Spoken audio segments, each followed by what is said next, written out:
Yeah. Woo! Welcome back.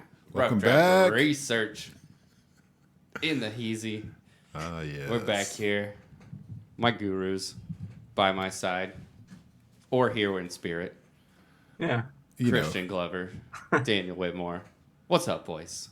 Hey, AJ Knudsen. We're doing last names tonight. Yeah, dude. So you can find us all over social media. All 62 of our subscribers. Well, Well, We have 62? yeah, dog. Let's go. We've been sitting at 62. we broke for a double minute. digits.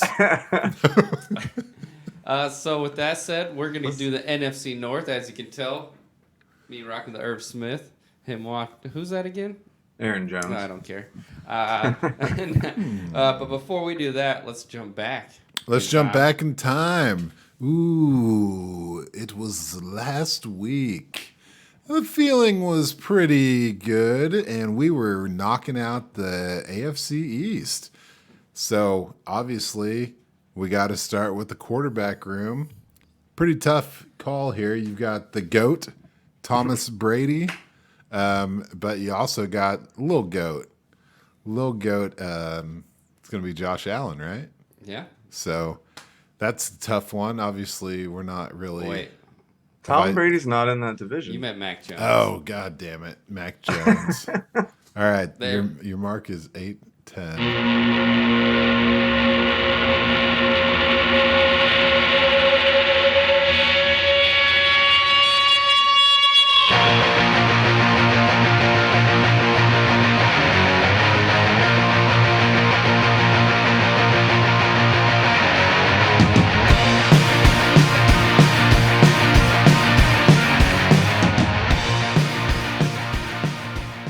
All right, let's go to a simpler time. Last week, we covered the AFC East. And this time, we're going to give you the accurate players in that division. So, starting with the quarterbacks, let's give it the full top-down rundown, all right? We got the Jets. We got the Dolphins. We got the Bills. And the Patriots. And the Patriots. So when you're looking at all those names flying around, there's a lot of young bucks. But I think Josh Allen has got a hold on the quarterback room. Yeah. It's fairly simple one, yeah. Yeah. So actually, this whole division's a little weird. You know, we've kind of been trying to spread things out, but we're gonna be kind of packing up. It's all top 7 picks, huh? Yeah. Guess so. Because Josh Allen was a 7th. Wilson was a... Well, I guess Mac Jones was later. He was a 15th. All first-round picks, though. Pretty impressive. Yeah. Anyway, so let's get into the wide receivers. I'm skipping the running backs for now. We're going straight to the wide receivers. And it's a pretty big clash, man. Obviously, you've got Tyreek Hill in this division now. Yeah. But this is a must-love Diggs production. Yeah, it's got to be Diggs, right? It's Diggs. We're going with Diggs. Yeah. We can't not do Diggs. It was between Diggs and Denzel Mims for me, honestly. Okay. Yeah. So. See, for me, I thought Corey Davis had a vote in there somewhere, so gotta look out for that as well. Okay. Well, speaking of Corey Davis, let's get into a devoid running back division, right? Miami has running backs on their roster. They do. Plural Some question marks. Headed by Chase Edmonds, right? Yeah. And Sony Michel is out. Out. Sony Michel no more. Then you got the Damian Harris, Ramondre Stevenson committee. You've obviously got Little Chef and the Singletary committee with a little moss growing on that tree. Yeah. And then you got the big dog, Brees Hall, not doing great things, evidently, according to the news, which I don't trust. And then you got Michael Carter. And so, who else are we missing on that? That's pretty much it. Nailed it, man. So It's got a... Is it Brees? I don't know. We are a Dynasty podcast. Gosh. Yeah, sure. We I go don't- with Brees. My heart wants to say Ramondre. I was I about to feel say that's the other option to me. Because this is a Ramondre. Dynasty podcast, you know? Like, how long is Damian Harris going to be around? Not past next year. Apparently, so. And I don't know who Mac Jones is going to be throwing to. Yeah. So. Well, I'm putting we can go Ramondre. I'm going Ramondre. Okay, that's fine until proven wrong. Yeah. So. It'd be hard to have a rookie on the top players of a division right now since you haven't seen him play. Yeah. What do we do that? We did that for the NFC West, didn't we? Did we go with Ken Walker or something? I don't know. It doesn't matter. I get sidetracked. Okay, so tight end. Let's circle it back. Maybe we did. I don't know. Yeah. Well, we'll have to review because we're gonna do. Yeah, a we recap. will see it. Yeah. So we gotta. Am I not writing this down? God damn it. Okay, we can rewatch. It's in the beginning. So tight end room. You got your Tyler Conklins. You got your Hunter Henrys. Your Uzama Mamas. You got your Uzamas, and then you've got Mike Gesicki. So it's I think I'd rather Knox. and Dawson Knox. Yeah. Yeah, no OJ Honestly, Howard. OJ Howard is no more. Man, I don't know. If you would have asked me 3 weeks ago, I would have said Mike Gesicki, but Yeah, that's gone downhill quick. yeah. Yeah, What happened there? I Still would surprised. put my money on Gesicki. Oh yeah, you still want yeah. to? Oh well, I mean, you know how it is with Hunter Henry. If he did okay last year, he's going to do horrible this year. Oh, but I would have gone Knox, I guess is what I'm saying. Oh, really? Knox, you guys know I got a Knox thing going on. Oh, yeah. I'm a big fan of him. But I just look for a lot of those red zone targets who's getting to go Gabe Davis's way, man. And then Stephon is a touchdown champion. So Yeah. I don't know. I'm in the Hunter Henry court. Ooh. oh wow, okay. Well, we have to pick Just one. a devoid of receivers. I don't know. Oof. So Okay. you're Gesicki. Yeah, I'm Hunter Henry. and he's. I mean, I love Mike Gesicki. Just the reports are weird, and honestly, the fact that no one's traded for him to me is weird. If he really is open That's to true. being traded, like that's surprising because he seems, in my eyes, he seems to be like a perfect receiving tight end weapon, and a bunch of offenses could use that.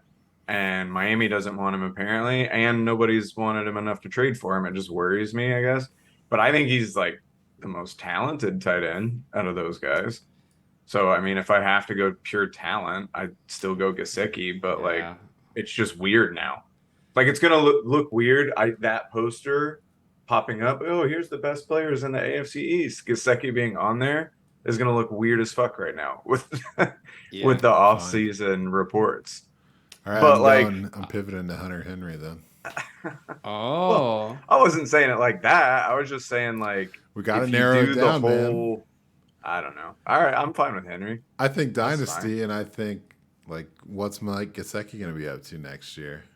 Probably That's fair. All right. Well, yeah. And Okay. I love All him right. on a I'll go different Mike team. Gesicki. Okay. Yeah, I'll go. I love All him right, on a fine. different team. I want him to get traded right now. I don't know why he hasn't. Yeah. All right. He's we'll worth go a Gesicki. third.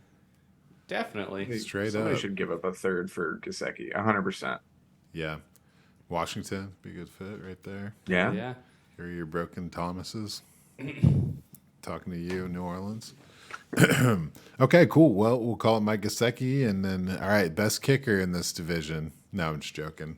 Let's kick it on over. Let's talk about the real meat and potatoes of this week, huh? The NFC North. NFC North there, eh? Don't We're you gonna know? start with the best team in the division, the Minnesota Vikings. Oh, With- snuck that in there. New head coach Kevin O'Connell, or what I like to call him, Kev KOC. Okay. It's just what me and the players call him. You guys wouldn't understand. So he I'm a did player, I'm a play player. quarterback in the NFL from about 2008 to 2012. He was a third-round draft pick. Didn't really do much but play a backup role. As a coach, he comes in the league with the Cleveland Browns in 2015, which would have been under offensive coordinator Kyle Shanahan until he abruptly quit at the beginning of the year.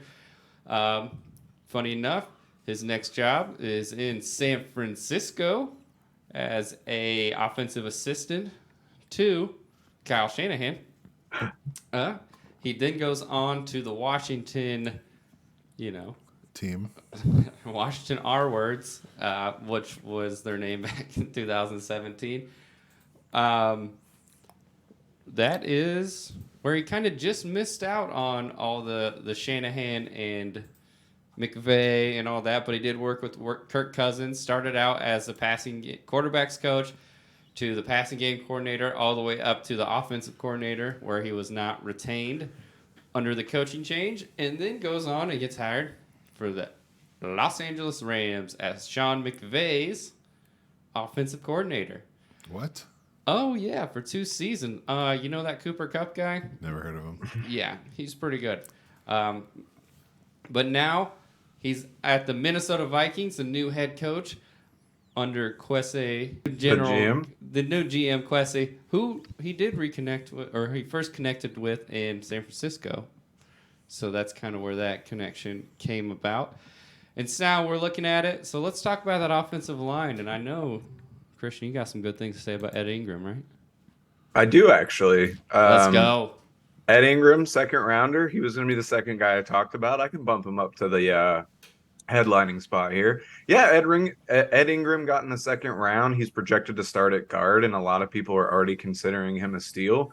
I think that helps out the interior of this line, which has always been the weakest part of the line. And especially if you have somebody like Ed Ingram come in and actually be an effective starter for you in year one, I think that helps out Garrett Bradbury a lot, who's been kind of underwhelming as their like superstar center that they took. So if he can have more help in the middle, he can kind of live up to his potential. And then you already got the outsides fixed. I mean, Brian O'Neill is just low key like a great right tackle, and nobody really talks about him. And then Christian Darrisaw was a hit. As long as he improves from what he did last year, this line could turn into something special. I think they still have some pieces and maybe some improving to go, but they're actually on the way at this point, and it could be already the best line Kirk Cousins has had, maybe already. Ooh. And I mean, Cousins has been effective while getting pounded into the ground every week. So I don't know. Yeah. It's exciting. I don't think it's there necessarily yet, like middle of the pack, but that's saying something for Minnesota sometimes. Oh, definitely. Middle Also, of the like enough confidence to cut last year's third round pick Wyatt Davis too. So I'm like, Yeah. all right. Yeah, they cut 3 of their third round picks from last year. Yeah, did you see Kellen Mond got picked up by the Browns? I did see that. Yeah, Oh, baby. I feel bad. I finally sent you a like super legit Kellen Mond card that I put in like one of those hard signature cases. Oh, And no. I just sent it to you, and now he's off the roster. It took me a year to send that to you. Oh man, I got So like it's I your got fault. like a whole row of Yeah. cards dedicated to Wyatt Davis and Kellen Mond, and I'm like, oh shit, what do I do with this now? Well, You put them with my Marvin Wilson cards. Yeah. Well, let's get on to that offense, baby. I guess so. Yeah, it's good to hear that there's a little bit of improvement at the O-line because Kirk Cousins obviously has been doing all right. You know, he was the quarterback 11 last year. He topped out in 2016 as a quarterback number 5. That was in Washington. He may have had a pretty good left tackle back then. But so what are we talking about, huh? What are we saying about Kirk Cousins? Well, now I hear that this is a pass-first offense. Wow. Damn straight, baby. That's exciting. Yeah, you know, he was the 11th quarterback, as I mentioned last year, but that matches up pretty well with their pass attempts and their passing yards being 11th in 2021. So that wasn't good enough. That wasn't good enough. Being 11th isn't good enough. They want to be more like the 2021 Raiders, huh? A lofty goal. Slot right in at number 7 or something. Because there's a couple teams you're not taking down in this passing game world. You know what I mean? You're not getting up there in the top 5. Just back the F off. So, okay. Just back it. damn. Not We're everyone- a passing offense now because we weren't before, even being in Yeah. the top third of the league in passing, but no big deal. Okay. All right. Let me Chiefs just. fans, dude. I'm sick of them. Yeah, I know. You should be a winning team. I mean, that must frighten you. Anyway, let's get on to the main Ouch. event. I'm sorry. It's just teed up for me here. It's so easy. Let's get to the main event, huh? 87 tight end targets are available. You know what I mean? Ooh. Yeah. That ain't going to be enough, man. That's not going to be enough. Big Irv's going to need about 115. You know what I'm saying? Damn right. Preach. So- Preach. That's what I'm saying. I mean, so there's Dalvin, right? Dalvin only gets 49 targets last year. He's kind of waning off. So it's just wide open for Irv to step in there and start switching lanes, start swerving, and just take this role, take him to high gear. Yeah. I'm really pumped about Irv. You know, normally I go through the running backs, I go through the wide receivers, I get to the tight ends, but I couldn't do it this time. I had to go straight for Irv, man. I think he's got a huge role. This team has proven historically that they like to target the tight end in the red zone. You know, Tyler Conklin had 16 red zone targets last year. Dalvin Cook had 1. And usually your running backs are what's competing with your tight ends for targets. So just looking at that, you know, it's already set up for him to come in and just kick some ass. You know what I mean? Baby. So anyway, Yeah, I'm with you. I think he's too talented to not be that guy, but I think it's worth noting that Kirk Cousins has only had a tight end finish inside the top 10 in fantasy twice in his entire career. Jordan Reed. Jordan Reed and Kyle Rudolph the first year he was in Minnesota. So I don't think that's obviously that there's a lot of reasons that could be. He could just not have a tight end good enough. Kyle Rudolph was on the way out, getting older. Like, I'm not saying that it can't happen. I just do think it is worth noting that he doesn't produce with tight ends very often, at least not in the top 10. Can I get an Irvin? Irvin. Hallelujah. All right. Well, we'll see what he can do, man. People can change. People can Oh change. yeah, for sure. No, I'm in on Smith Irv. I was looking into a trade for him before I sent one out for Schultz. So Nice. Baby. Let's go. Well, let's talk about Mr. Big Chef. I'm calling him Big Chef now. Dalvin Cook. So, yeah, he's coming at us with the 6 touchdown season. You know, nothing through the air, all on the ground, as we mentioned. And we know he has more to give. So let's let it happen, man. He was getting all that red zone work. You know, he had 45 carries in the red zone. We just need to get them touchdown numbers up. Hey, new offensive line, baby. You heard it here first. All right. Let's get 14, 15 games this season. Yeah, see what he can do. Yeah. Well, I actually wanted to ask you about that, AJ, because based on the numbers, I thought he missed more games. He played 13 games, and he played 14 the year before, but his yards dropped from 1,500 to 11. His touchdowns went from 16 to 6. His yards per game went from 111 to 89. I just was he just dealing with injury? I mean, you watched him every week. Was he just kind of dealing with it, or is he kind of on that? Because he's in that age. He's in that 27 age. Is that the trend going down, or was he just kind of hurt? I personally think that he just didn't run as hard because he wasn't schemed into running in space. And I think, honestly, that shoulder bothering him, he doesn't run as hard as he used to. And I think he just needs to be schemed in space. And I think that's what Kevin O'Connell sees. And I think that's what we'll kind of see. I wouldn't be surprised if we see a little more Alexander Mattinson in the backfield if he sticks around. I know he's got interest in trades, but I would not be surprised if we see a little more motion out of Dalvin Cook this year. Well, that'd be great. I think he's got a ton of potential. You know, I've been sad to not get him in redraft leagues in like the 5th position. I'm like, I'll just take Dalvin, and then he's not there. Yeah. It's just blowing my mind. But, you know, you mentioned Alexander Mattison. Yeah, this guy's pretty awesome, right? Oh, he's the best. Yeah, he had 7 red zone targets, so he must be that pass-catching red zone monster that out of the running back room. Just joking. He had 28 red zone carries to Dalvin 45. So, Yeah. he still is on the map. And last year, he did really well. The running back 39. You think, Yeah. wow, that's pretty good. Maybe, keep him around as a emergency so. flex player? No. Fuck no. Let me tell you a story about Dalvin Cook missing games, right? He missed week 3, 5, 13, and 16. And in those 4 weeks, Alexander Mattinson averaged 22 points per game. And that was pretty amazing. In the other weeks that he played with Dalvin Cook, he averaged 3 points per game. So let's stop mentioning him as in the same conversation as Tony Pollard. The guy doesn't really have standalone value. He only has emergency handcuff value. But he can get it done when he's playing. Hey, man. But he's not gonna be on the This is a new field. regime, though. This isn't Mike Zimmer's "We run the ball" and Kirk Cousins, "You shut the up." You shut the fuck. Yeah. Go do your Pizza Ranch commercials. Well, I just have more faith in Dalvin and than I do in Mattinson. I know it's great. He's obviously capable, and if you're saying it's going to be more of a blend, then I honestly like the idea of less touches for Dalvin because I think you'll get more out of him. okay.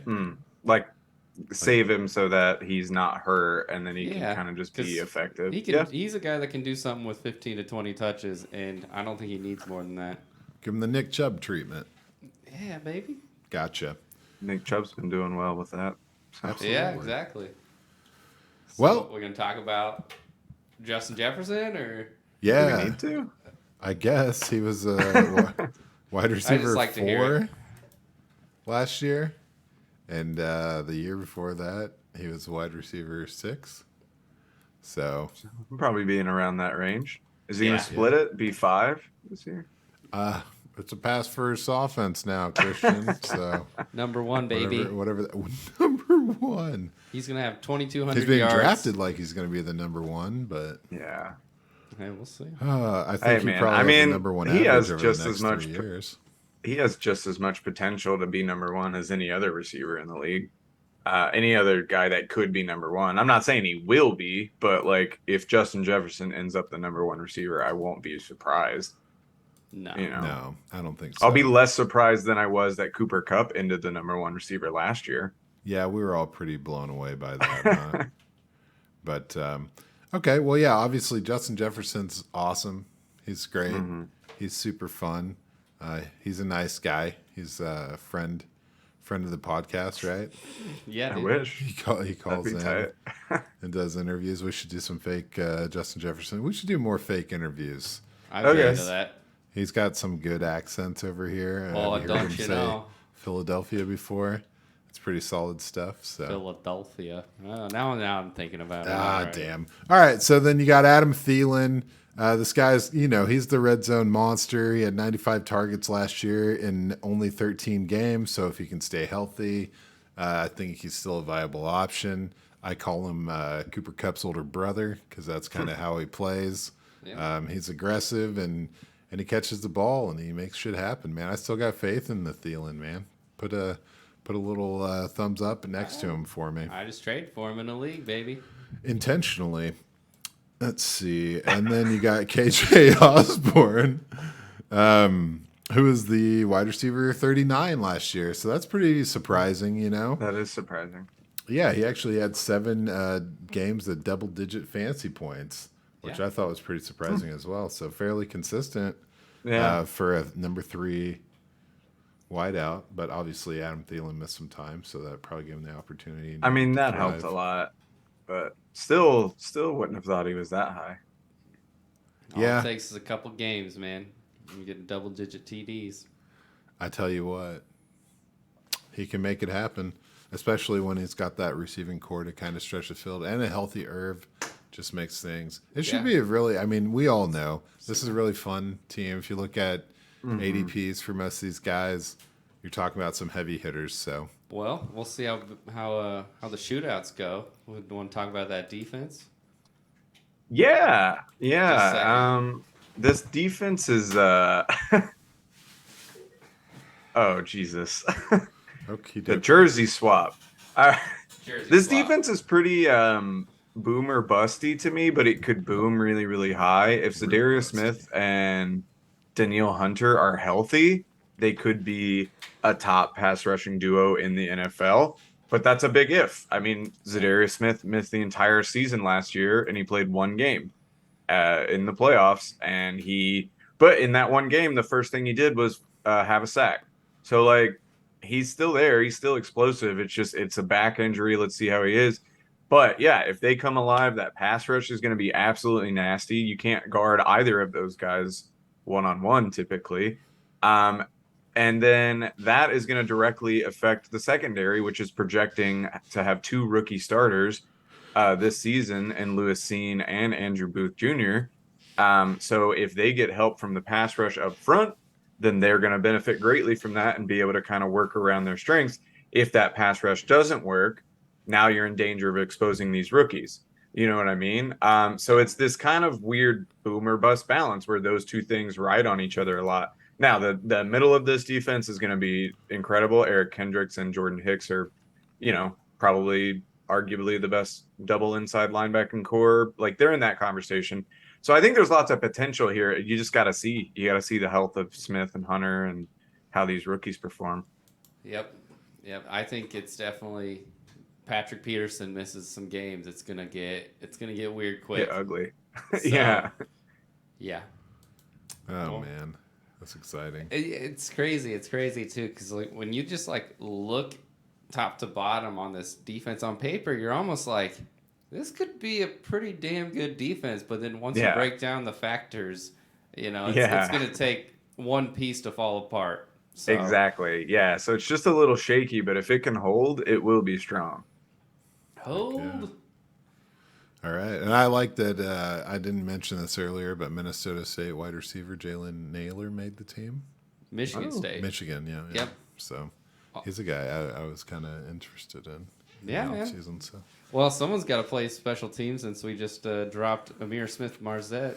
Yeah. To pick up Jalen Rager, so that's cool. That's cool. Now you gotta trust your coach, baby. Trust your coach. Nothing to see here. Next thing you know, we're gonna trade for Jerry Jeudy and CeeDee Lamb and get that whole there you go. wide Just get them all. receiver class. Nice. So I guess let's keep it up north. Up north. You know what? That's what's great about the NFC North. They're all right It's next all to up each other. north. It makes sense. It Yeah. makes sense, man. That's why it's the best. It's division in definitely football, the- minus the skills. The most geographically sensible division in the Yeah. NFL, for sure. It's dense. Except for when you go back when do you remember when Tampa Bay was in this? Yeah, division? when it was the Central. Yeah, it was like what? Anyway, so you guys want to go to the Lions? Yeah, absolutely. Yeah, It's let's do it. Detroit. I think we are gonna start in on over. Well, not start. All right, we're gonna. There's not much to say. We got Dan Campbell. Ooh. You've been watching the Hard Knocks, man. He bites the kneecaps. He does the things. He was hired by old Anthony Lynn. Oh, wait. Let me just start from the beginning. So, started his coaching as an interim coach in Miami. He worked his way up to a tight ends coach from 2011 to 2015. 2016, he goes ahead and gets hired by the New Orleans Saints. And we've all seen Hard Knocks. Yeah. Sean Payton was like, loves the come on guy. over, man. I'll teach you everything you need to know. So I think it's safe to say that maybe by next year we'll see Dan Campbell and Tom Brady in Miami. Absolutely. Maybe? No. Anyway, bad joke. Oh. Assistant head coach and tight ends coach for New Orleans Saints. We're talking the Michael Thomas. We're talking Alvin Kamara. All that jazz. Then gets hired for the Detroit Lions, and I don't know. I think it should be exciting if we get a healthy DeAndre Swift and Jamal Williams. We kind of see that Kamara Mark Ingram thing going on, man. Absolutely. Right? 100%. No doubt about it. I don't know. There's not much to say. Everyone's seen Hard Knocks, so let's just move on to the offensive line. Okay. Well- I thought you were going to say move on to the Bears, but all right. Yeah, I'd be okay with that too. Shit. Well, Dan Campbell, I think he's building a really good team. That roster is way better than what it was when he got there, and the line is the biggest thing. the Lions have an arguably top 1 to 3 line in the NFL, and that's insane to me, given how bad the Lions have been for so long. But Decker and Sewell are like, one of the best tackle duos in the entire NFL. Frank Ragnow is an absolute monster at center when he's healthy. Jonah Jackson's looking great for a third round rookie. If he can kind of improve in pass protection, that guy's going to be a steal. And when you have your right guard, Vaitai, I'm not even going to try to pronounce his first name because I don't want to butcher it, but he graded out as their worst offensive lineman, and he had a 68.4 grade last season, which would be some team's best offensive lineman. So, like, yeah, this line's going to be sick, and there's not a lot to say to it, barring injuries. And they're actually not even that weak on the depth chart either on their offensive line. I think they're doing a really good job building from the line out on both sides of the ball. And it sucks to say that because those are what good franchises do, and I don't want the Lions to be good. But Amen, brother. It's looking really good right now. I'm really digging this line. You had your time in the sun, pal. Yeah, it's interesting. They didn't spend any of their draft picks this year on the O-line, so it's all like very calculated and not a lot of unproven talent. So that's what you want. Obviously, it's great to find young talent, but it's also better to find known commodities and put them into place, Well, I mean, when you spend 3 first-round picks on the offensive line and they all work, and then you bring in a high-value free agent, and then your 3rd-round pick from 3 years ago all of a sudden is a starter, that's how you do it. It just happened. Worked out. Yeah, and we all thought they should take Jamar Chase over Penei Sewell. They're going their own way. They can go their own way. All right. Well, I guess I've been kind of high on Jared Goff this offseason, and it all stems from the O-line and the fact that, he had a top 6 quarterback year back in the day. He was quarterback 34 last year, which is not what you want, but we'll just leave it at that. He has a big improvement, big room for improvement, extremely large volume of room in which he can expand that would be considered improvement. So I'm excited. That was well said. Legal sports betting, definitely betting the over on Jared Goff here. You should. I mean, I'm right there with you. Especially the value. He's being drafted as the 27th QB in drafts right now. Maybe Dynasty, there's not a lot of value because, the Lions are likely going after their QB of the future in 2023. That's kind of what I would be doing with the team they've built. But in a redraft or a super flex, there's not going to be very many options that cheap that have a top 5 offensive line and an array of weapons as good as Jared Goff's. Yeah, man. I'm with you 100% on that. So let's get into the weapons, huh? Let's do it. All right. We got DeAndre Swift. We all are pretty excited about him. He was the running back 15 last year, and that was in 12 games played. So just got to I'm a big fan of Swift. Hell yeah, man. It's gonna be incredible. I'm pretty excited. So yeah, he had 78 targets in that 12 games. And it went a long way to help out his fantasy stats. We're PPR guys around here. So I don't really think there's a ton to say about him. He has unlimited talent, it would seem. And as long as he has the health, the O-line's good. The team doesn't really, they'd be crazy to ignore his abilities. So he's going to be front and center. I think he's locked and loaded. He's a guy that I trust. I think he's undervalued right now. I think he's super undervalued. I definitely think he ends as a top 10 running back this year, and I don't think that's that crazy. Like you're saying, 78 targets in 12 games. I think he definitely surpasses that as long as he doesn't get hurt, or at the very least matches it. And Swift's rushing numbers, they're not amazing as far as yardage is, but he does score on the ground. And if you look at his efficiency on the ground, he's been over 4 yards a carry both seasons in the NFL. He just only gets 115 to 120 carries. So behind this offensive line, if he can keep his target share up, and just be efficient on the ground, I think he could. He has, in my eyes, he has RB1 potential. I don't think he's like overall RB1, not like starting RB1. That's how high I could see Swift going. I don't think he gets there necessarily, but I think the pieces are in place for that to happen. Ooh, he could be the RB1, not an RB1. Love to hear it. Love to hear that. Yeah, you're right. If he gets closer to 200 carries and gets that closer to 900 yards and keeps all the passing work, and then gets more than whatever 7 touchdowns, I can see it. I can see it. Yeah.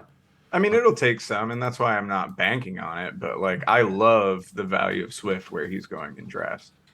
Yeah. Well, let's talk about the Mark Ingram to that Alvin Kamara potential. And Jamal. Jamal. Yeah, like SpongeBob SquarePants out here. Hey, if dude can perform like he can give a speech, oh my God, RB1. And listen, man, I'm getting emotional saying this, but like I really do believe, like I love all of you guys. And you know what? The thing is when I think about performing with you guys, I think about those views last year. I'm embarrassed by those views. Yeah. Where you're gonna get those views. That ain't us. That ain't us. You gotta piss like a puppy, stay on the porch. Let the big dogs eat. I loved it. God, that speech is so good. Oh my God. All right. Oh, Jamal was the best. So I guess he still is the best. still the best. He's just wearing the wrong color. Hey. Right. He's got to do what he's got to do, man. And Oh no, it's our fault. We took Dylan. I didn't want to see him go, but once that happened. Anyway, sorry, I keep stepping on you. Go, it's Jamal. all good. Week 1 last year was a 25-point fantasy week for him. That's incredible. He only dropped, there were only 2 incomplete passes thrown his way. Caught 26 of 28. So he's really reliable. He's really consistent. He had 153 carries, so he actually outtouched DeAndre Swift, which is interesting because they both played 13 games. So he's definitely been incorporated by this coaching staff, and I think that he's got a potential to really, get the rock, ease the load on Swift. He's a guy that I'm pretty excited about, and a lot of it stems from that speech. But it's not because he's never done anything. I think he's a solid guy. He's got standalone value. And Jamal Williams. I still believe he just got screwed again. I'm so surprised a team that didn't already have a star at running back didn't go after him when he was a free agent. Like, I think he could be a starter on most people's rosters. He just keeps ending up on rosters with a guy who's just way better than him in Swift and Jones. And way better seems strong, actually. But, like, guys that are clearly better than him. So, Yeah, I'm with you. He does have standalone value all day long. Hell yeah. Man, that speech. Okay, so let's talk about the pass catchers here, right? So, Amon-Ra, St. Brown, as we were calling him last year before he went off, we call him Amon-Ra St. Frown. But now everyone who drafted him is smiling, right? So, have you watched any of the Hard Knocks? I haven't, actually. All right. Well, I've only seen the first 2 so far, and Amon-Ra's dad was on the second one. Oh, and apparently it's a former Mr. Universe. And I did know that, actually. Yeah. Okay. Because of his older brother being on Green Bay, I knew about his dad because of that. Oh yeah. Equanimous, huh? Equanimous. We'll be talking about him in a little bit, I think. But he's out there. Yeah, I don't know. We don't have to. But he's out there pumping iron with his dad, and it seemed like a family affair, man. It was pretty cool. Yeah. But yeah, I mean, he comes in, and it was a slow start to the year, but then T.J. Hawkinson gets injured, missed the last 6 weeks, and all of a sudden, Amon-Ra has 51 catches for 451 yards and 5 touchdowns in 6 weeks. That's explosive. That's a league-winning potential, as the kids say. And so, I mean, you look at it and you're like, okay, I'm pumped. Let's keep rolling. Let's keep moving. So what else is going on around here? They've got Chark, Mr. Chark, and Chark's in the house, and then you've got Jameson Williams in the house, right? Mm-hmm. So I'm looking at all this stuff, and I'm just going to skip to TJ Hawkinson, and I'll come back for DJ and Jamo at the end. So Hawkinson, he's pretty serious. We all know that he's a badass tight end. He only played 12 games. He still had 84 targets in that time frame. And a lot of times I like to bring up red zone numbers for these guys, but Jared Goff only had 25 red zone pass attempts last year. Jesus. So I'm not really going to get into that. But you know what it is. Hawkinson's pretty kick ass.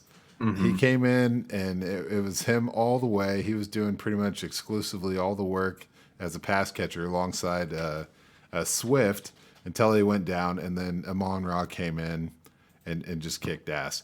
But if you're looking at like target numbers from this team last year, pretty much the top six targeted players from last year are still on this roster. So as far as available targets, it's kind of pretty much table scraps. You know what I mean? So when you add Jameson Williams, and what I'm just going to say, like, he's projected to come back like week 5 maybe, but they have a week 6 bye. So I'm just going to assume the team just keeps him out until week 7, right? There'd be no point. So if you look at that, no available targets, you got, a high drafted rookie, you got DJ Chark coming in, and then Swift and Hawkinson both missed several games last year. So the targets here are not really available. So I'm going to like kind of defer back to Christian's old standby, which is like, hey, trade Amon-Ra St. Brown when you can. Yeah. So after week 5, week 6, he's going to be lightning hot because he's kind of the only thing in town, unless DJ Chark just comes up and does some shit he hasn't done since his rookie year. And so that's pretty much where I stand with him. St. Brown's going to be awesome, but I think that unless his offense is a truly electric, like takes a huge step up as far as production, there's not going to be enough to go around to make these guys like true fantasy studs, especially if Swift can get the efficiency going. But yeah, one man's opinion. I can see that. I do think Hawkinson weirdly benefits. I know I get what you're saying about the target share, but I'm kind of like, did they really want to target Khalif Raymond 50-something times last season? Or was that just because they fucking had to? Right. So, like, I think Khalif Raymond's targets are all up in the air because no offense to the lad, he made it into NFL, congratulations, but like, there wasn't nobody on that team to throw to until St. Brown popped, and he only popped when Hawkinson was gone. So to me, like, now that there are other people on this offense, I think Hawkinson actually looks like better because now they can't just guard him.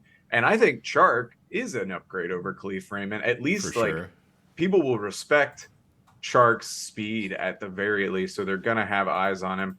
I am with you. I don't think St. Brown gets 119 targets this season, but a lot of it rides on when Jameson Williams comes back.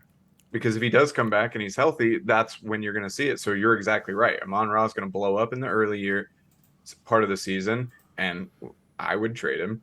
And then Jameson Williams is going to come in and be that superstar, and St. Brown's going to go to where I kind of see him earning a really good role for himself in like 80 to 100 target range and like being a consistent guy, but he's not going to be the guy that he was last year to me anyway.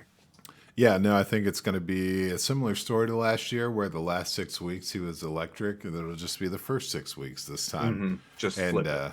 Yeah, and for the record, I think Hawkinson's share is 100% safe and locked in. And I do think DJ Chark, we always talk about it, like you're not supposed to be that fast when you're that big. And he's serious. He's not Michael Thomas, but he's pretty decent. He's pretty decent. He's pretty good. So Urban Meyer jab. Oh yeah, I think he also is on that 1-year prove it deal. So I think he's gonna be coming for it. Okay, he's also been a couple years down. So yeah, you always want a comeback story, but you don't always get them. Yeah, for sure. I just think he'll be inconsistent for you in fantasy, but I do think he could pop some weeks for sure.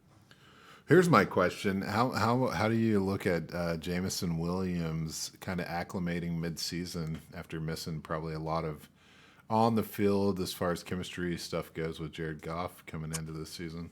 I mean, it's going to be tough. I think anybody that took Jameson is kind of knew that this year might be a wash. It's kind of like, oh, let's see.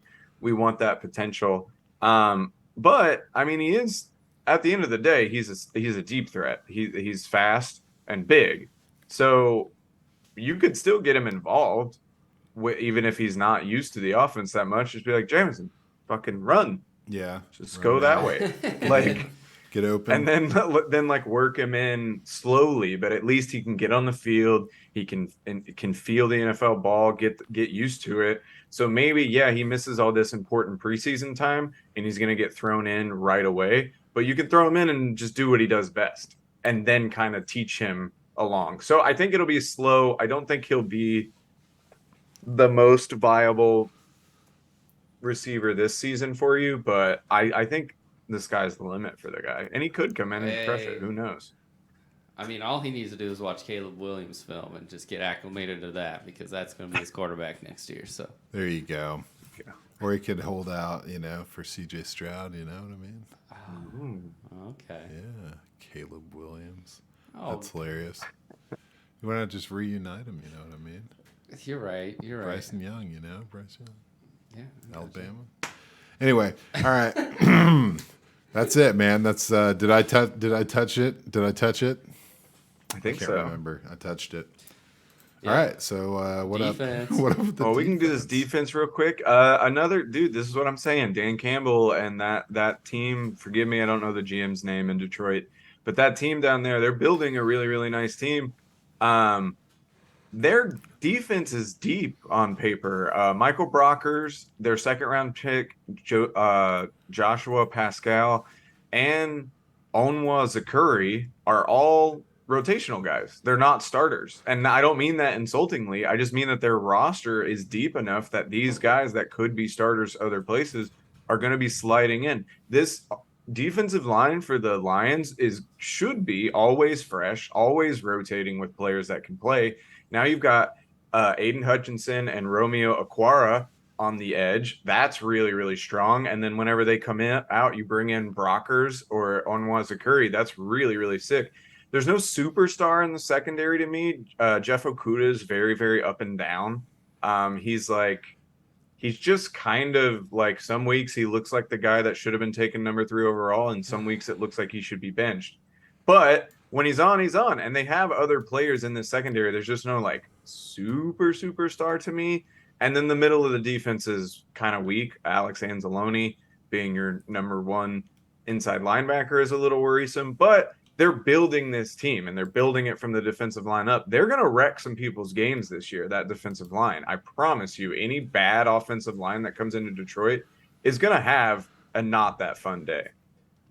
Nah. How many times does Aiden Hutchinson sack Kirk Cousins this year? That's the question. 0. Putting Twice. it over under at 1.5. Yeah. I'll go over. Alrighty. 2. All right. Look out for Get me him and once GM again. Daniel's. Oh, this just in. Aiden Hutchinson to me missed the whole season. Looks like I won that bet. Nailed it. Just kidding. All right. Lucky them for picking him up at the second pick. Dude. Yeah, Jesus. Still can't wrap my head around that. Oh, man. Well, shall we move on to the Chicago Bears? Oh, them Bears, yep. Oh, If the you Bears want. there. I know, dude. This is, by the way, if Detroit ever wins the NFC North, I will stop watching football. Just so everyone's clear. I think it's coming, man. No, I will stop. I will never watch an NFL football game again. You didn't enjoy the last 30 years or whatever? I want more. I want 60. You want your lifetime to just be Detroit in the trash can, huh? Yeah, if I can't have a Super Bowl, that's the runner-up. All right, so let's go on to the Chicago Bears. So we got Matt Eberflus, the defensive coach. So we're going to talk about Luke Getsy. Christian should be familiar with this fella. As we've as I've said before, this NFL is just an incestual pool of division swapping monsters. So Luke Getsy, new offensive coordinator of the Bears, started as the Western Michigan wide receiver coach in 2013, helping develop a freshman wide receiver to 67 receptions, 941 yards, 6 touchdowns by the name of Corey Davis. Interestingly enough, 2014 to 2015, hired as the Green Bay offensive assistant under Mike McCarthy. 2016 to 2017, promoted to the wide receiver coach. This was that fucking amazing year. Jordy Nelson, dude. Like, I just have to mention, Jordy Nelson, 97 receptions, 1,250 yards, 14 touchdowns. Devontae Adams, 75 receptions, 997 yards, 12 touchdowns. Dude, that was Devontae and Jordy Nelson combining for 273 targets, which is insane. And then, of course, you had Randall Cobb with just like a measly 60 receptions, 610 yards, and 4 touchdowns, whatever.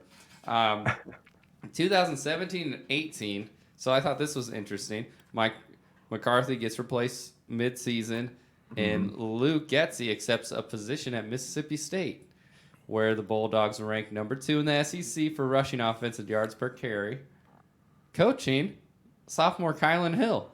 Wow. So I think we kind of see the connection on why they drafted him there in the 5th, 6th round. I forget which one. 7th. Or 7th. Come on, man. Give him 5th. All right, 7th. All right. Upgrade. That's what I was telling Dan the other day. It's like, it's so interesting to find the reasons why some of these late round picks go where they go. So anyway, 2019 hired back to the Green Bay Packers with Matt LaFleur. 2020, 2021 hired and retained as the quarterback coach and passing game coordinator. Obviously not the OC because we had Matt LaFleur there calling plays. I'm throwing this out there in the PPR leagues. In 2019, we had an Aaron Jones as RB2.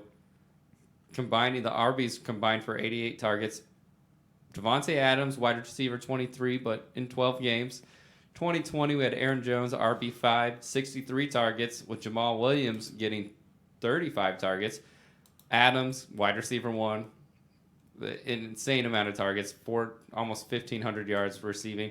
2021, Aaron Jones is RB11 with 65 targets. Dylan gets 37 targets. We got Devontae Adams, wide receiver 2, with 169 targets.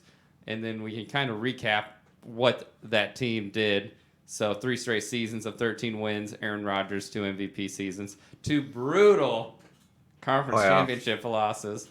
I mean, he's a high caliber guy and likes to throw it to his running back. So I'm really interested, getting all this David Montgomery hate lately. Like, I wonder if that's kind of where it's coming from.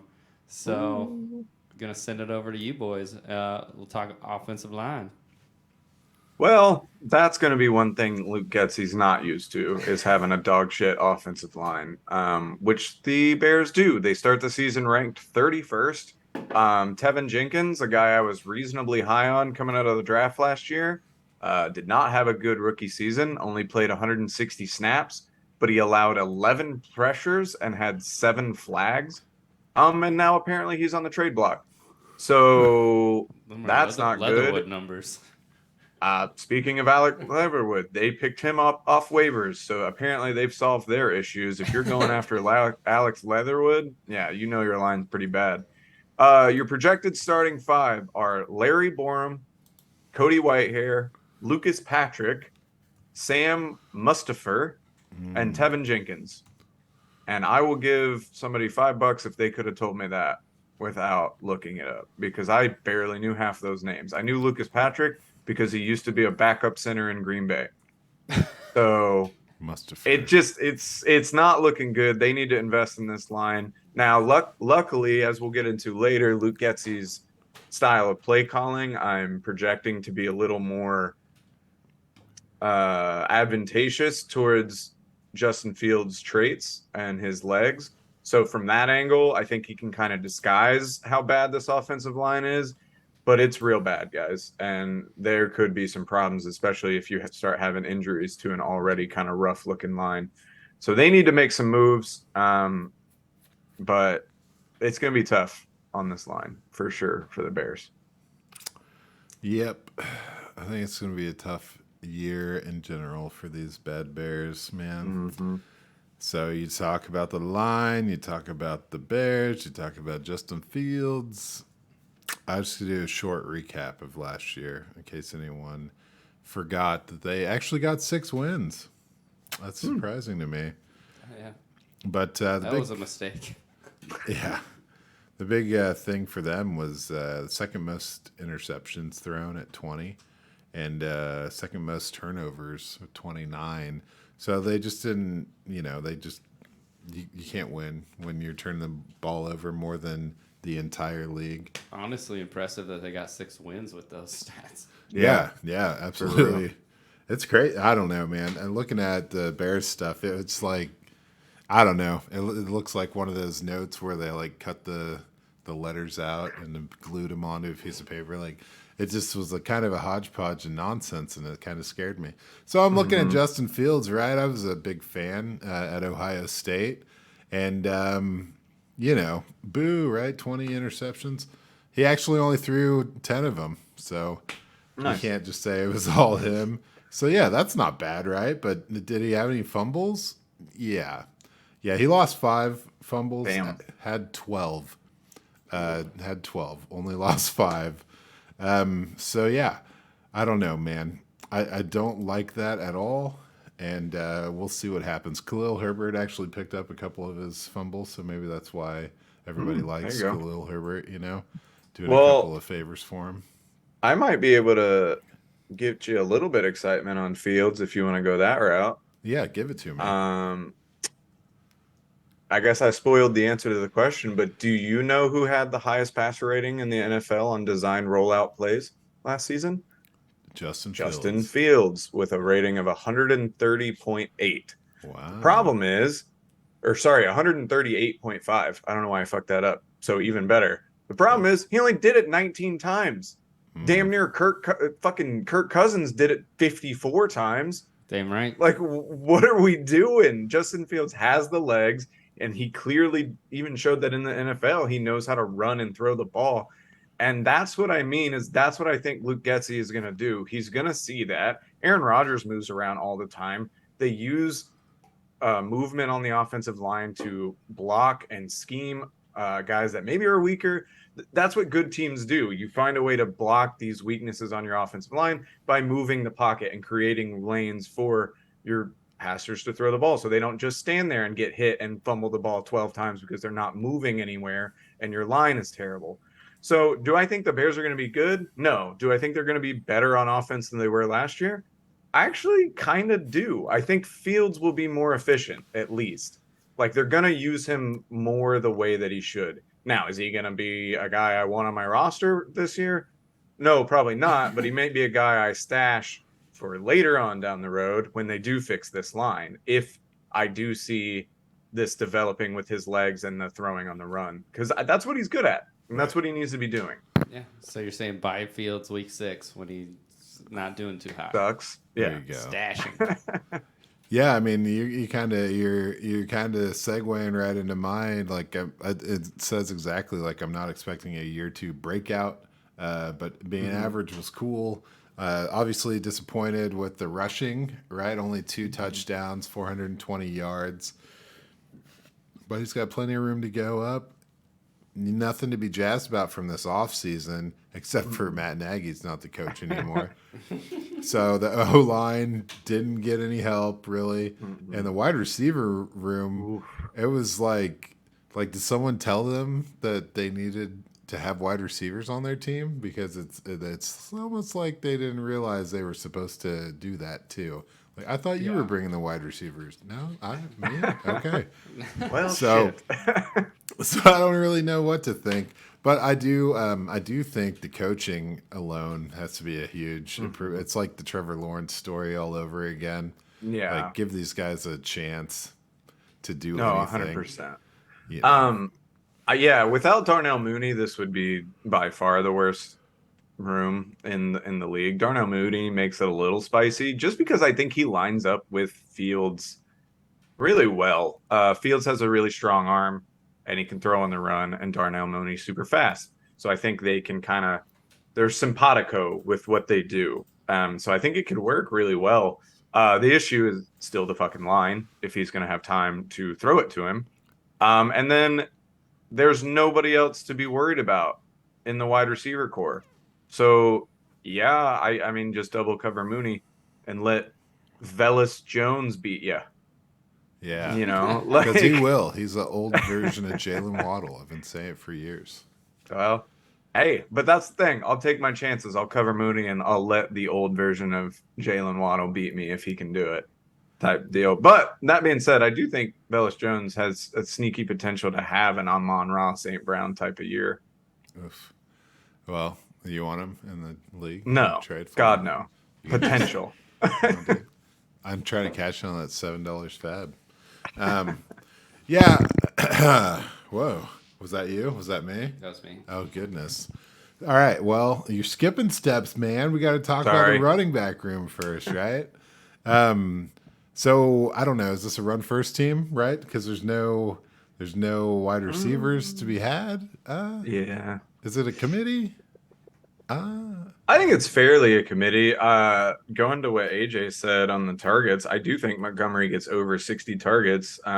He didn't put it out like this, but if you notice what AJ said, Aaron Jones for the last 3 seasons has had over 60 targets a season. The one time that happened for David Montgomery was the 2020 year, and that was his best fantasy season by far. So maybe run first.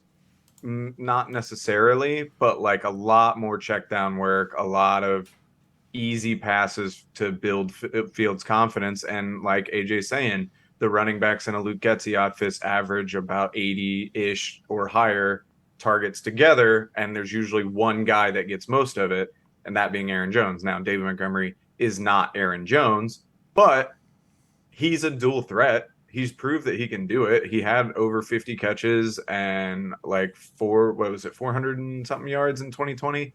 So like he can do it. And I think that's how they'll use him. So I'm pretty excited about Montgomery, and it's a contract year for him. Yep. Damn right. Yeah, 438 yards. That was a good year for him. Yeah, I gotta say, people are really throwing a lot of shade on David Montgomery right now. I don't get it. And it doesn't make any sense to me. He had 225 carries last year, which was ninth in the league in only 13 games.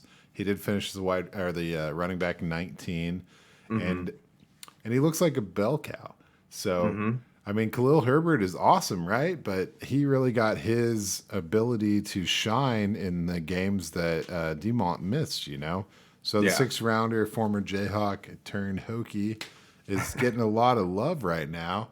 And so, I don't know. He amassed 344 yards over 4 games where he got a 50+% snap count.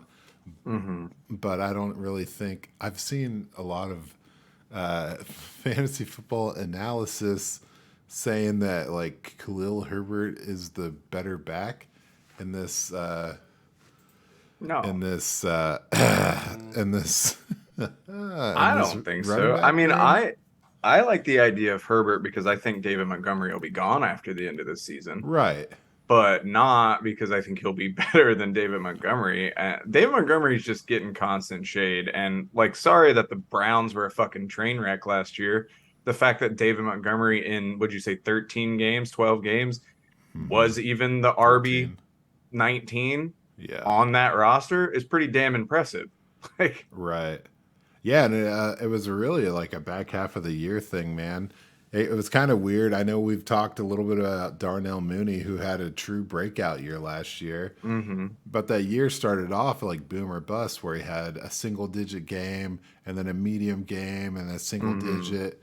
And then it got pretty badass. This whole team started kicking ass 2 games before the bye.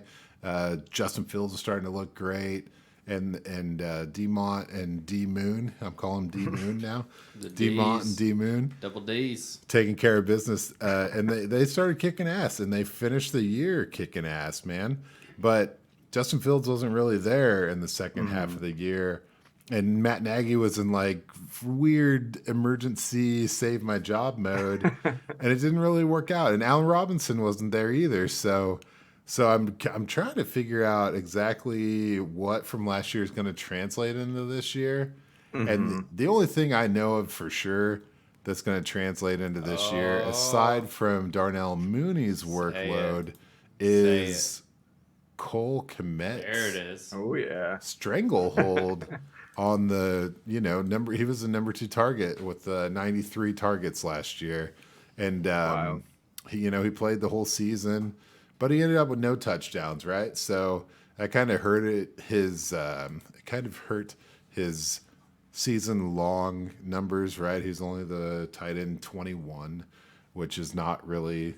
Like, that's not a thing in fantasy. The tight end 21 means a guy that you are barely rostering, right? yeah. But he comes in here, and like you said, it's only Velus Jones. Byron Pringle's on this team. Equinemius St. Brown is on this team. So we're going to find out if those guys have anything left in the tank. But to me, it's the Mooney, Kmet, and the Montgomery show. Obviously, Khalil Herbert's going to get mixed in. We know this coaching staff likes to do a little bit of a 1-2 situation. We've talked about most of their other supporting cast that he's worked with before. So yeah, I'm looking here at the depth chart too. It's got Khalil Herbert as the kick returner. Nice. So which even more so means that he's Montgomery is exactly. Yeah, That's like what I if was that dude's saying. returning kicks, he's not going to be coming in every not, third down. Yeah, or he's anything. not your 1B running back if you got him No. returning kicks. Fuck no. And Demont's going to get used up, And then, hey, who knows? Maybe they'll give him a contract. Who knows? You never know. I just They have a lot of or money to tag spend. tag him. I like that.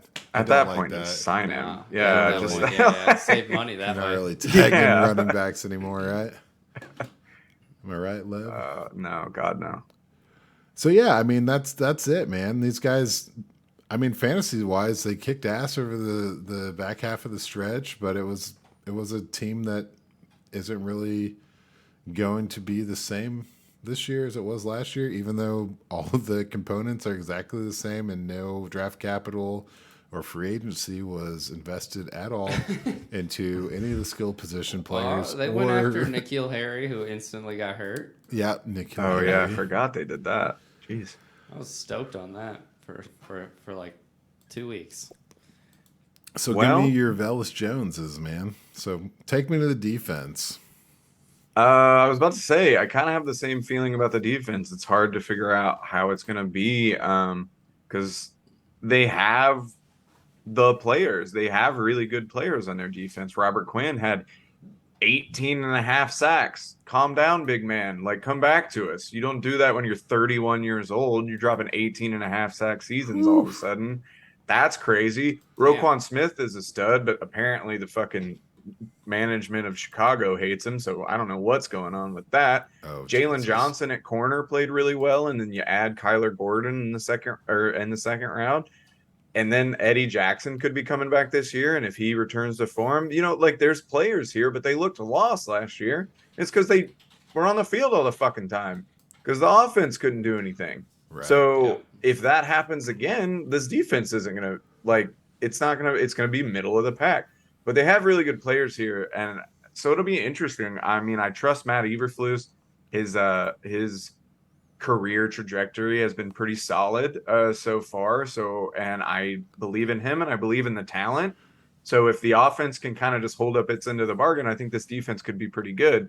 If it doesn't, you might see it start dropping off. And then, Roquan Smith is huge. If he doesn't play, if he holds out, I still don't know for sure what he's doing. He doesn't seem like the type of guy to hold out necessarily, but that's a lot of money. And if he gets hurt and he blows his next contract, that's serious. So that's huge because he makes their defense tick, and he would work really well in Eberflus's system as well. So I don't know. There's just the Bears in general. There's a lot of question marks. Yeah, that's well put, man. Yeah. Here's a real question: was Justin Fields worth the trade up at this point, giving up the 7th overall from this past year to the Giants? I'm trying to figure it out. Probably not at this point, but it's hard. I don't know. Do you just give him a wash? Do we do a Trevor Lawrence? And just the rookie year didn't count. Well, they didn't have to trade up to get Trevor Lawrence. They didn't have to trade a future first.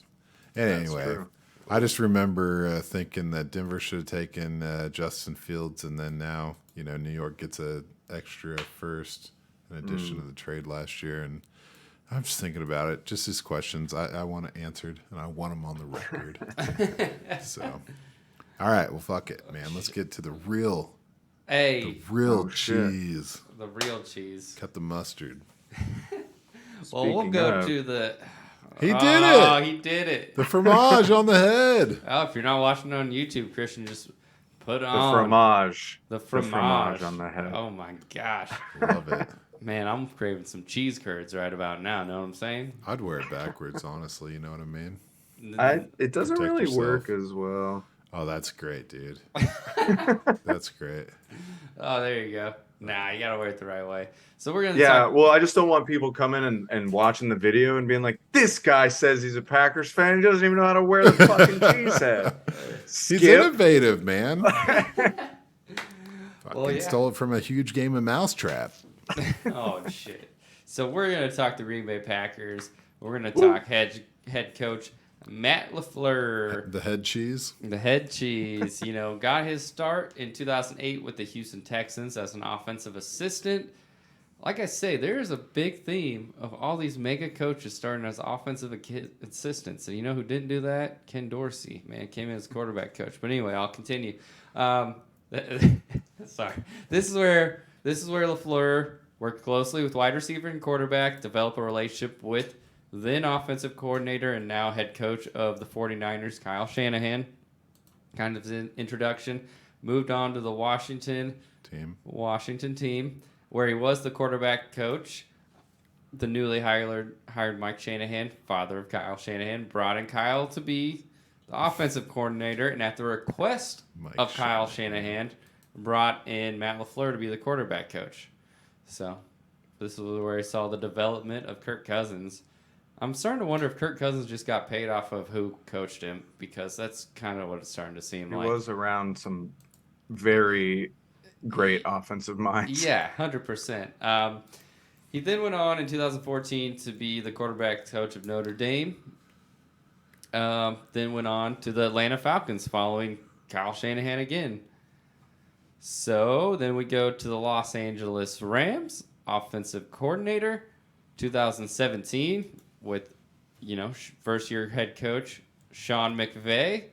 Then moves on 2018 to be the offensive coordinator for the Tennessee Titans. And then the head coach of the Green Bay Packers, man. And I can repeat myself like I did with Luke Getsy, 3 straight seasons of 13 wins, man. 2 conference championship appearances, all 3 playoffs, 2 MVP seasons from Aaron Rodgers. Like, it's just a good thing, and it just seems like it's going to be a good thing that keeps going until someone in the North steps up. And as we've kind of mentioned, it's like all 3 teams. It's like they could be good, but wait a second. So you definitely got a solid team in the North, kind of demanding this, being the big brother of the group. So I guess we'll. Well, hey, man. This season, there's some question marks in Green Bay, though, this year, too. About goddamn time. Yeah. I'll tell you what, one of the biggest question marks is the offensive line, and it's really just David Bakhtiari and Elton Jenkins. If they're healthy and they play, this is a top 5 line in the NFL, bar none.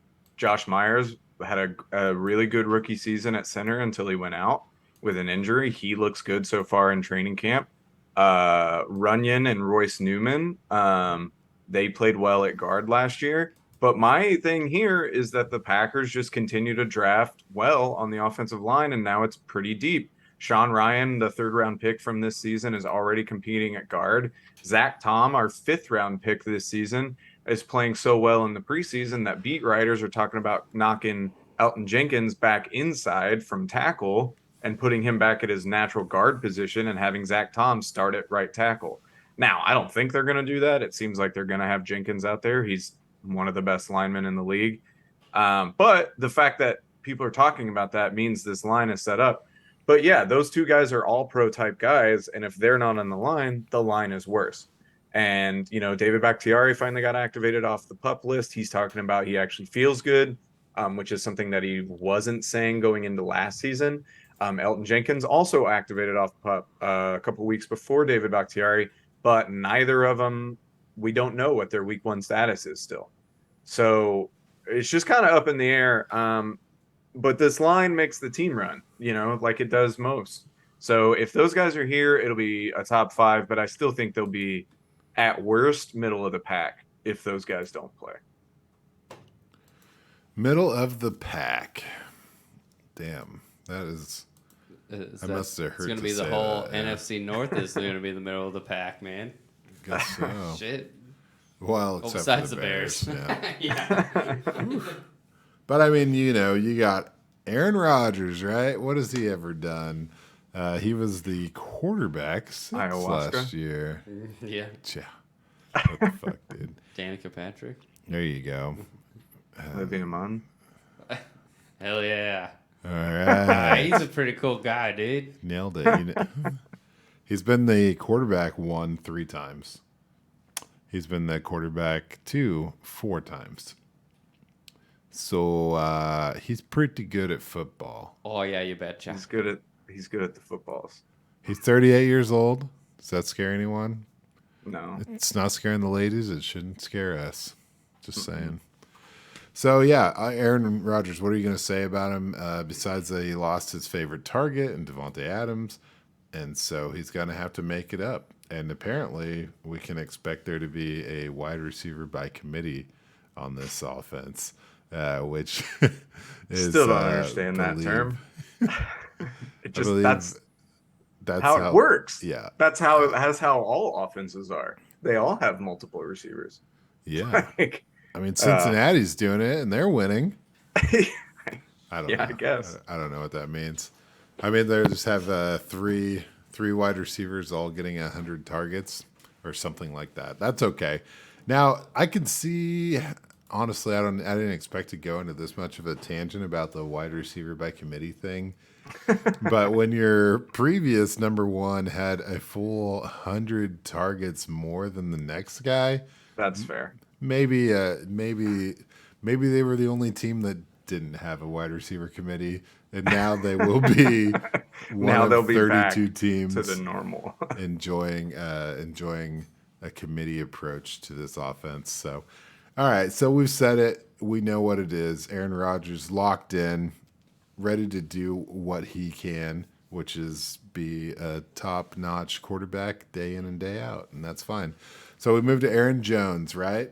So Aaron Jones, all he's ever done is not get picked up by Miami last year, right? So good for him. He's coming off a season where he was number 10, the number 10 running back. And now 2019, we all remember that was the pre-Dillon days when he was the running back 2. But now he's got a little competition, man. The running back 23 from last year is in his face and getting more carries. So it was 187 for Dillon, 171 for Jones. And what are you going to do, man? Aaron Jones is still bulletproof in my mind, in my heart, but you can't ignore that A.J. Dillon is coming in here, and he's still getting 37 targets last year. That's not bad. That's a third of the running back targets for this team. He's getting the touchdowns along with it. You know what I mean? Putting up 7 all-purpose touchdowns. Come on.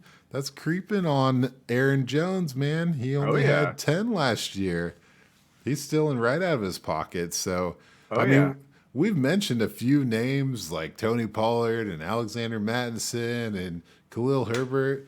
None of them, those guys go to bed dreaming they're going to wake up as A.J. Dillon because he's a true 1B. This guy is locked in, and he's getting the attention, and he deserves it. He's just kicking ass. Big man with big plans is what I say. I mean, I don't know. Yeah. You can talk about your boys right here if you want. Oh yeah, I mean you're hitting it right on the head. I mean AJ Dillon had 45% of the total RB workload last season compared to Aaron Jones 53%. Here's the thing though, I don't think that balance changes, but let me explain why. I do think Dillon takes more carries, and I do think the carries might get closer to 50% split between him and Aaron Jones. Here's the deal, though. Aaron Jones is an absolute weapon in the receiving game when he needs to be. And with learning issues with these receivers early, Rodgers' trust might be limited on who he's going to go to. You got Lazard there, and Cobb and then Jones. Those are the three guys that he's used to throwing to. Tanyan's coming back off weird injury. We'll see how he does. Sammy Watkins made the roster and is there, and apparently he's building trust with Rodgers. But these are the guys he knows. And let me read you Jones' stats when Davante Adams is in the game. Yes, sir. Jones gets 3.3 targets and 17 yards average receiving when Davante Adams was in the game. When Davante Adams is not playing, Aaron Jones gets 5.9 targets, 4.5 catches, 48.5 yards without Davante Adams. So it jumps up incredibly, and I think that's going to happen. So I think the RB workload split kind of stays the same. I just think you see more receiving work out of Aaron Jones. And I've been saying it all offseason. I think you're going to see a lot of Rodgers sitting in the middle, of Dillon on one side and Jones on the other. So you don't know what they're going to do with it. And they're either going to run it with Dillon or Jones is going to go out for a pass and Dillon's going to pass block. So I think they're both going to be weapons. I think they're both going to be in the top 24 just like they were this year. And yeah, I think Dillon could steal some touchdowns and stuff away, but Jones, I think, will make up for it in the receiving game. Yeah, I think that you're definitely correct on that. That's the big thing, especially at the red zone monster that Davante Adams was. Yeah, he had like 29 red zone targets last year, and you're talking about God, he's so good. Yeah. It was only 27, but Aaron Jones had 15. Right? So can't you just see him taking on that 27 and someone else supplementing for the 15 that he was getting before? Exactly. So I'm in it, man. I'm in it with you. I can't wait to see these two running back sets, though, man. If they don't do that, I'm gonna be so disappointed. Yeah, man. I want to see some wishbone stuff. Damn right. Hey, don't forget sitting there in that third spot, Kylan Hill. Yeah. Getsy leaves and he still retains that spot after Tyler Goodson's thing. Let's go. Yeah. Let's see. Well, technically, there's nobody on that spot right now. Yeah. They don't have a third RB. He out. Yeah. Yeah. It's on the injury. Okay. Well, cool. Let's see here. Let's move right along. I noticed you brought up Robert Tonyan being back. And he's a guy I'm excited about, especially you're talking about red zone and Davante Adams and all these things. And so last year, we're not really calling it a season. He was a tight end 49. You can call it that. But the previous year, he was a tight end 4, which that's interesting to me when I see a guy finish his big season as a tight end 4 when he only had 59 targets, right? He caught 52 of those targets, so pretty much every one. But a guy with 52 catches comes down with 11 touchdowns. So what's up? That means he's slotted for just a monster red zone role. You would think, and here's the thing. Also with Tonyan, he's the tight end 4, like you said. But more importantly, since 2011 and Jermichael Finley, he's the only tight end with Rodgers to ever be inside the top 10. Wow. So there's a connection here with Tonyan. So if he comes back, because we tried it with Jimmy Graham, we tried it with Martellus Bennett, we tried it with all these guys and it didn't work. And then Tonyan comes out of nowhere and catches 11 touchdowns, like you're saying. To me, that proves that there's a connection between him and Rodgers. So if he comes back healthy, I think he could have a similar type season. Now, a lot of that, though, the worry there is that most people's attention was focused on Adams, and this no-name Robert Tonyan was able to sneak in and have a great year. And now that Adams is gone, maybe they know who Tonyan is a little bit more. So that's a little worrying. But if he's healthy and plays, I really do think he'll have a good season with Rodgers again. Well, that's just a reoccurring theme with this team, the potency of touchdowns, right? And so Alan Lazard last year, 40 catches, 8 touchdowns. That's an insane ratio. Yep. Every 5th catch was a TD, right? Yeah. So I mean, is this all? Is this all pretty much like you've got Aaron Jones, you got Devontae Adams, and so anyone else on the field can just catch a touchdown because Hmm. Well, and then that's, I mean, not, we already talked about it, but that's why you pay Rodgers all that money because he can do that.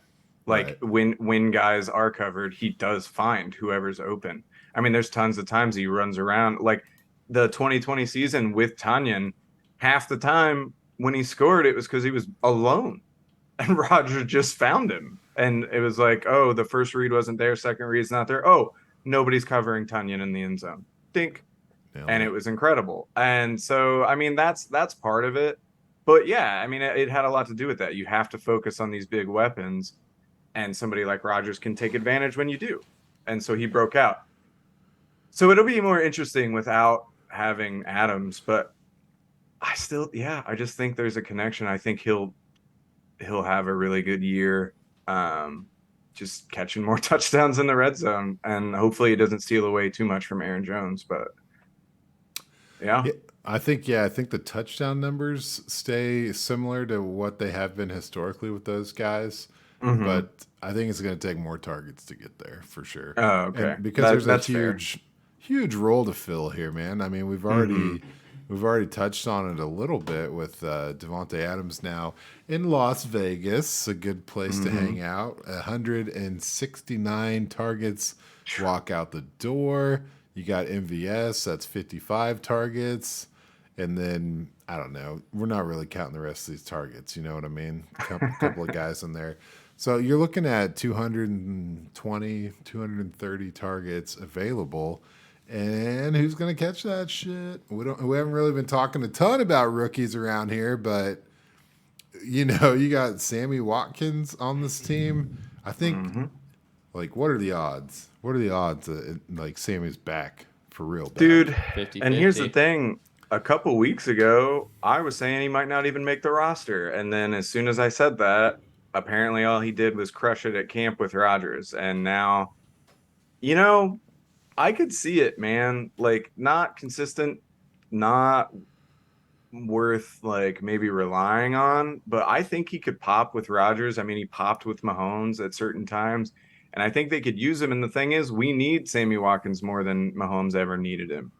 Right. So, like, he may be efficient until these rookies get going. I do think these rookies come over, and we want to talk about the wide receiver by committee role. I do think you're going to see a lot more spreading of the ball. Maybe three guys get closer to 100 targets than just Devontae Adams, for sure. And I think Romeo Dobbs and Christian Watson slowly kind of make their way into the roster. And I think that's when Sammy Watkins phases out.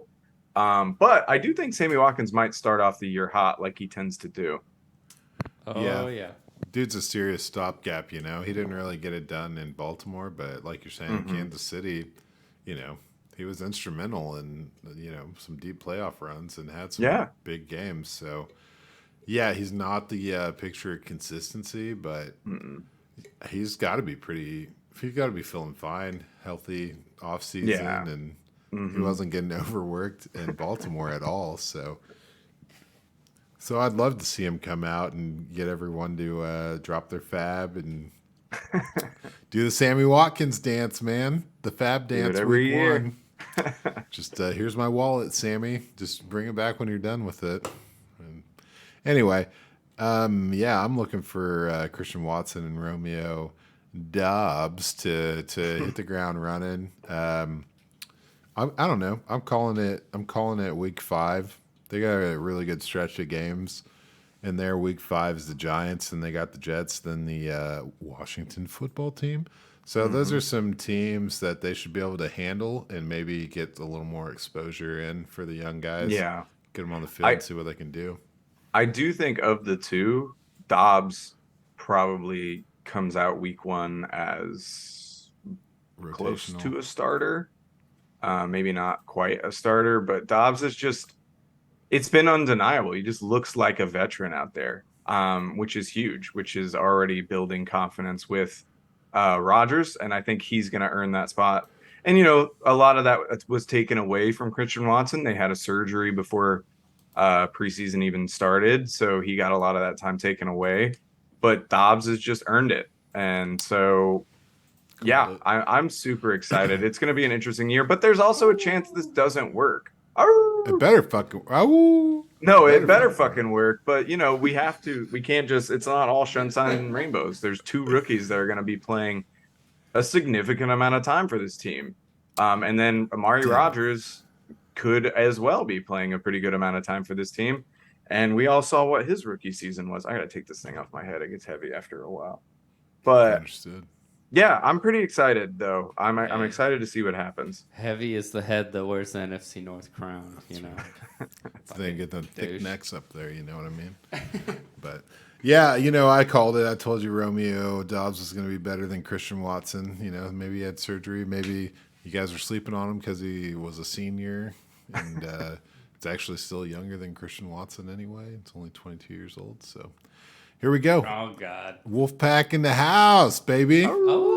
Ooh. Carson Strong gets cut. The rest gets stronger. Carson stronger. Carson strongest. Yeah, man. I'm all about it. Obviously, you guys know what it is. You guys see me trading for these players. Romeo, I should have never slept on you, man. Just didn't have that capital, man. Didn't have the... I traded back to get him, but he got picked up before me, so then I had to really pay up for him. And that's all right. Tell me about the defense, man. The depth is the only issue with this defense. Alexander, Jair Alexander, Eric Stokes, and Rasul Douglas are arguably the best three corner sets in the league. Now, I do want to put this huge caveat out there that I don't think people are doing enough. Rasul Douglas and Devondre Campbell had incredible seasons last year, but it's also the first time they've ever done anything near that. So there is a chance that they were a one-hit wonder, flash in the pan type player. So all of this is under the caveat that they aren't that guy.